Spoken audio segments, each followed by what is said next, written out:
আরো স্বাগত। আপনারা দেখছেন দ্য বিজনেস। আমাদের সাথে স্টুডিওতে আছেন প্রাইম ব্যাংকের অতিরিক্ত ব্যবস্থাপনা পরিচালক নাজিম চৌধুরী। র্যাপিড ফায়ারটা দিয়ে আগে শুরু করি এই অংশটা, কারণ ইয়াংরা তাদের প্রশ্নের উত্তর জানতে চায়, তারাই আবার পাঠিয়েছে। এবার তো তারা আপনার ইউসেজ প্যাটার্ন সম্পর্কেও জানতে চায়, সে সংক্রান্ত র্যাপিড ফায়ার প্রশ্ন তারা প্রথম করেছে। তারা জানতে চায় প্রাইম ব্যাংকের এএমডি যখন পেমেন্ট করেন তিনি কিভাবে বেশি পেমেন্ট করেন, ক্যাশ, কার্ড নাকি এমএফএস? আমার সবই কার্ডে। সব আমি কার্ডে? মানে ইউ ট্রাই। মেজরিটি আমি আমার মোবাইল ইউজ করি, সব জায়গায় tap and pay. Okay. Cashless আবার সবচেয়ে বড় চ্যালেঞ্জ আপনার কোনটিকে মনে হয় এই মুহূর্তে বাংলাদেশে, যে কোনো একটার কথা যদি বলতে বলি? একটা বলতে পারবো না, আমি একটা লাইন বলি। লাইনটা হচ্ছে, যেহেতু মার্চেন্টের জন্য এমডিআর দিতে হচ্ছে, জি। গ্রাহককে বাড়তি চার্জ দিতে হচ্ছে, কিন্তু ক্যাশ হচ্ছে ফ্রি। হ্যাঁ। সো যে পর্যন্ত না এই ইকুয়েশনটা আমরা চেঞ্জ করবো, সে পর্যন্ত ক্যাশলেসের চ্যালেঞ্জ থাকবে।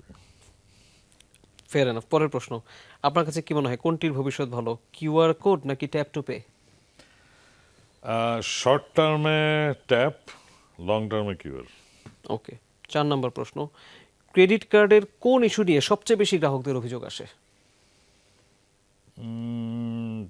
ক্রেডিট কার্ড নিয়ে আসলে গ্রাহকের অভিযোগের কোনো শেষ নেই। এটা আপনার, কারণ ক্রেডিট কার্ড হচ্ছে একটা লাইফস্টাইল প্রোডাক্ট, লাইফস্টাইল প্রোডাক্ট। এবং ক্রেডিট কার্ড ওনার, মানে আপনি কার্ডটার প্যাকেজিং কেন ভালো, কালার সুন্দর হলে যেমন খুশি হন, আবার আপনি যখন রিওয়ার্ড পয়েন্ট দুটো দিবেন তাতেও খুশি হবেন, আপনি কোথাও ফ্রি লাঞ্চ দিবেন সেটাতেও খুশি হবেন, আবার কল সেন্টারে ফোন করে যদি লাইন না পান তাহলে রেগে যাবেন, প্যাকেজের প্রিন্ট খারাপ হলে রেগে যাবেন, ডিক্লাইন খেলে তো আরও রেগে যাবেন। So it's a very volatile product. একটার কোনো সিঙ্গেল অ্যান্সার হবে না, বাট ইয়েস, আমি মনে করি যে কোনো কার্ড গ্রাহকের জন্য যদি অনাকাঙ্ক্ষিত ডিক্লাইন হয়, দেন এর থেকে অভিযোগের সবচাইতে বড় অভিযোগ হবে এটা নিয়ে, আচ্ছা, যে কার্ড নেওয়ার পর যদি কি কারণে ডিক্লাইন হলো এটা যদি আমি বুঝতে না পারি। মানে আপনি বলতে চাচ্ছেন যে অভিযোগ মিলিয়ে টিলিয়ে আসলে সবকিছু নিয়ে অভিযোগ আসতেই থাকে কার্ড ক্লায়েন্ট? এটা আসবে, কারণ বললাম এটা এটা কার্ডের সাথে না, মানুষের ক্রেডিট কার্ডের সাথে রিলেশনশিপটা ইজ এ ডিফারেন্ট। আপনার এন্টায়ার ব্যাংক একদিকে, আপনার ক্রেডিট কার্ড একদিকে। হ্যাঁ। সো এর জন্যই এটার সাথে ইমোশনাল বন্ডিং যেহেতু আছে, আমরা এর জন্য ক্রেডিট কার্ডের, আমি যদি আমার কল সেন্টারে দিনে 5,000 কল আসে, এর মধ্যে দেখা যাবে 3,000ই কার্ড রিলেটেড। ওকে। বাট এই 3,000-এর মধ্যে গুড কলসও আছে, সার্ভিস গ্যাপের কলও আছে। তো এর জন্য আমি বলি যে অভিযোগবিহীন হওয়া কোনোদিনও সম্ভব না, বাট আমরা চেষ্টা করি যাতে ওনাকে স্যাটিসফ্যাক্টরি অ্যান্সার দিতে পারি যে কি কারণে প্রবলেমটা হয়েছে, তাহলে উই আর গুড। ওকে। পঞ্চম প্রশ্ন, ব্যাংকের কোন বিভাগে এখন সবচেয়ে বেশি জনবল লাগছে বা নিয়োগ করতে হচ্ছে বা লোক নিতে হচ্ছে? ওয়েল, এটা এটা এটা কোশ্চেনটা it is very tricky question, কারণ কোনো বিভাগকে বলা ঠিক না, কারণ বিজনেস ইজ সামওয়্যার, এটা আজীবন লোক লাগবে। কারণ বিজনেসটা তো আপনার র্যাপিডলি গ্রোয়িং, আপনার অনেক এক্সপোনেনশিয়ালি আমরা গ্রো করতে চাই। তো কিছু বিজনেস আসবে ডিজিটাল চ্যানেলে, কিছু আসবে ফিজিক্যাল চ্যানেলে। তো আমি যদি জনবলের সংখ্যা বলি, এটা বিজনেসে সবচেয়ে বেশি বাড়বে কম্পেয়ার টু সাপোর্ট আর other functions. But with the invent of AI and এই ডিজিটাল যে ট্রান্সফরমেশন আমরা জব সেক্টরে পাচ্ছি, ব্যাংকিংয়ের কিন্তু একটা জবের নেচার চেঞ্জ হচ্ছে, একটা সাইলেন্টলি হলো। I am sure other industry. পরের প্রশ্নটা এটা নিয়ে। আচ্ছা, আমি একটু উত্তর দিয়ে নেব। আচ্ছা, আগেই বলেছি। না না, আপনি বলেন, আমি প্রশ্ন করব তারপর, সমস্যা নেই। সো এখন যেমন আমরা যেটা দেখতে পারতেছি যে আমাদের প্রচুর ডিজিটাল টুলস আমরা সেলসে ইউজ করছি। সো যার ফলে এজেন্টিক এআই আসতেছে কল সেন্টারে। তো এই ধরনের জবগুলোতে এখন আমরা মোর ডিজিটাল চ্যানেলে চলে গেছি। আমাদের রেগুলার যেগুলো ডাটা এন্ট্রি জব ছিল, স্ক্যানিং জব ছিল, এগুলো এখন আমরা রোবোটিক্সে চলে গেছি, এআইতে চলে যাচ্ছে। আমার মনে হচ্ছে 6 নম্বর প্রশ্নটা আমি করেই ফেলি, আপনার উত্তর দিতে সহজ হবে। তারা এটাও জানতে চায়, 6 নম্বর প্রশ্ন, এআই আসলে ব্যাংকের কোন ডিপার্টমেন্টে চাকরি সবচেয়ে আগে কমবে? কোনো সিঙ্গেল ডিপার্টমেন্টে কমবে না, বা যে বললাম যে ওভারঅল ধরনটা চেঞ্জ হচ্ছে।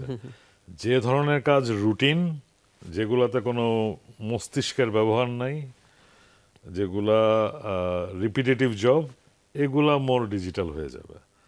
বাট যেগুলা লাইক সেলস কলস, যেখানে কাস্টমারকে বোঝানোর ব্যাপার, যেখানে ডেটা অ্যানালিটিক্স অ্যানালাইসিস করতে হবে, ক্রেডিট ডিসিশনস, যেগুলা হয়তো ক্রেডিট আপনাকে রিপোর্টস তৈরি করে দিবে, বাট আলটিমেটলি আপনাকে যে হিউম্যান জাজমেন্টটা এনশিওর করা, কমপ্লেক্স সিনারিও, তারপর হিউম্যান ডেভেলপমেন্ট, এই জায়গাগুলোতে আবার নতুন জব রিকোয়ারমেন্ট তৈরি হবে। So I need more analytics, more brain driven job যেগুলো আছে আমরা বলবো অ্যানালিটিক্স ড্রিভেন জব, সেগুলোর সংখ্যা আরও বাড়বে সামনে।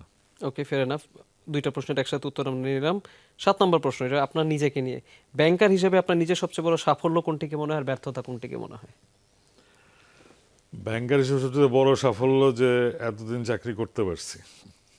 সো এটাই আমি মনে করি সবচেয়ে বড় সাফল্য, যে আল্লাহ এখনো চাকরিতে রাখছেন, সম্মানের সাথে রাখছেন, সামনের দিনগুলোতে যেন রাখেন, এটাই দোয়া করি ওনার কাছে।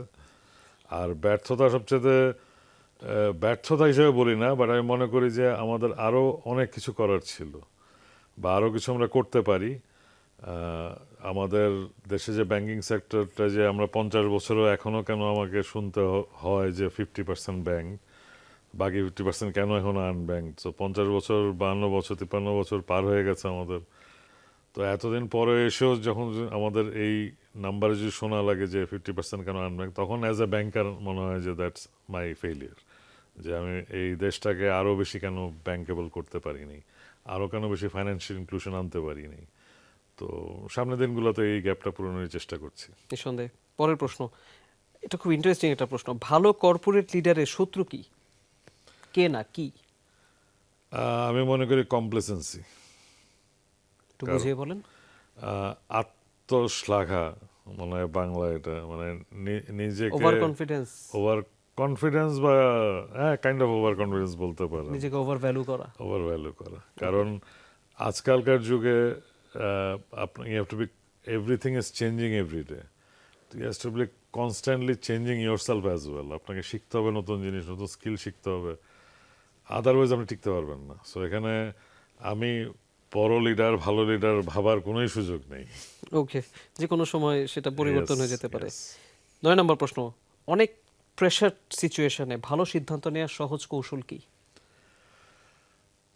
আমি নিজে যেটা করি, আমি প্রথমে আমার অভ্যাসই হচ্ছে নেক্সট 3 স্টেপ চিন্তা করা। আমি 3 স্টেপ থিওরি ফলো করি।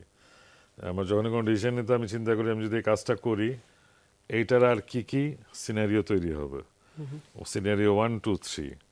So if I see there are good scenarios, then I go ahead. And if I sense like না এই কাজটা করলে 3টা সিনারিও এটা হইতে পারে যেটা আমার জন্য ম্যানেজ করা ডিফিকাল্ট হবে, then I give it a relook. Okay, fair enough. একদম শেষ প্রশ্ন, একটু hypothetical situation.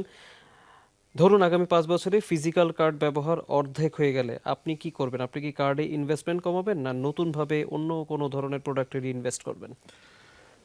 Card is just a form factor, আমি যেটা বললাম, এটা হয়তো ফিজিক্যাল কার্ড চলে যাচ্ছে, বাট সেটা তো ডিজিটালি চলে যাবে।